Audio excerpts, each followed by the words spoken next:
Hi, my name is Weiren, and I'm currently serving as portfolio manager of the iFAST discretionary portfolios in Singapore. So today I'd like to give everyone an update on the performance of our portfolios in June. So June has been quite a good month for equity markets, with the MSCI World Index up by more than 3%. There was a brief sell-off in the middle of the month after the Fed's meeting, during which the Fed discussed an eventual reduction of its bond buying program. But more importantly, the Fed also raised its expectations for inflation this year and brought forward its timeline for an interest rate hike.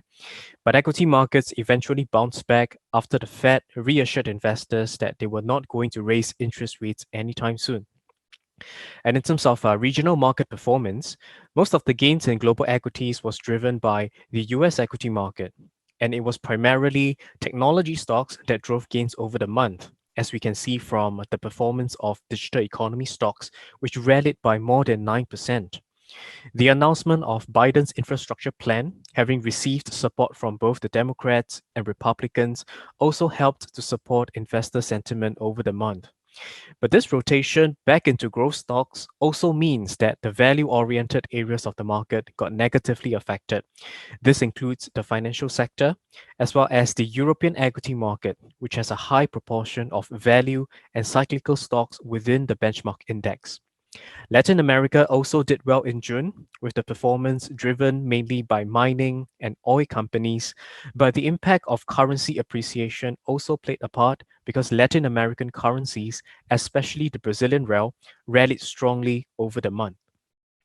In fixed income markets, global bonds were down by almost 1% amidst a rebound in risk appetite. The higher risk segments, which includes the emerging market hard currency as well as the US high yield bond markets, did well over the month. But the performance of Asian high yield bonds was relatively muted because of default concerns surrounding prominent names like Huarong and Evergrande, and this has affected the broader Asian high yield market. In terms of our portfolio performance, we delivered returns of between 0.5% for the conservative portfolio to 2.6% for the aggressive portfolio in the month of June. And most of our portfolios have managed to outperform their benchmarks over the month, largely due to our exposure to the digital economy, which, as I've mentioned earlier, did exceptionally well over the month. Now, that also brings our year to date returns to between 1.6% to 8.5%.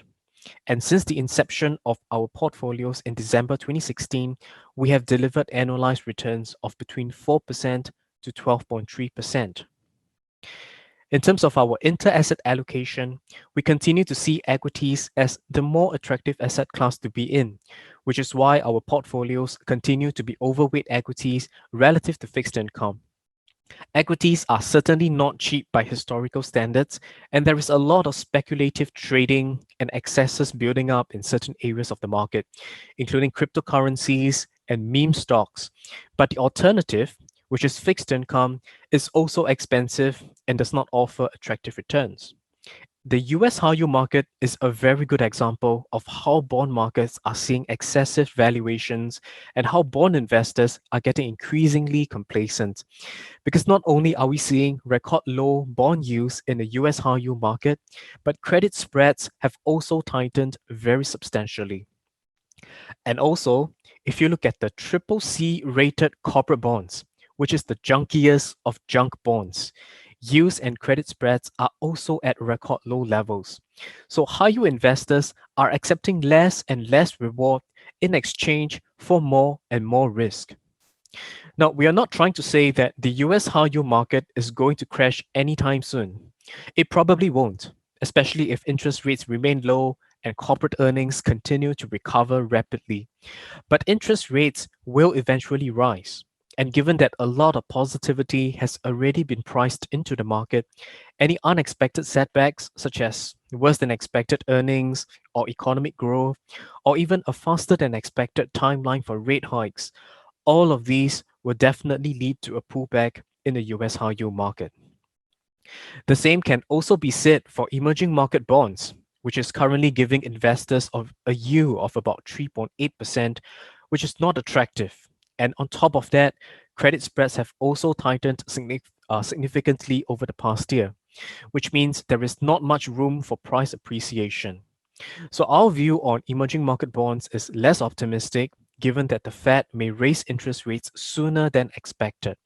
And its high duration also makes emerging market bonds particularly vulnerable to price declines when interest rates increase. For Asian high-yield bonds, there are near-term headwinds for the sector, especially since China is making deleveraging a priority this year. So defaults are likely to pick up, especially amongst the highly leveraged property developers. But having said that, its average yield of about 8% is still quite attractive and more than makes up for the additional risks that investors are taking on. So to sum up, I believe stocks should outperform bonds as we head into the second half of this year, especially since the backdrop of strong economic momentum and healthy earnings growth. But market movements are always unpredictable, so diversification remains the way to navigate this current market environment.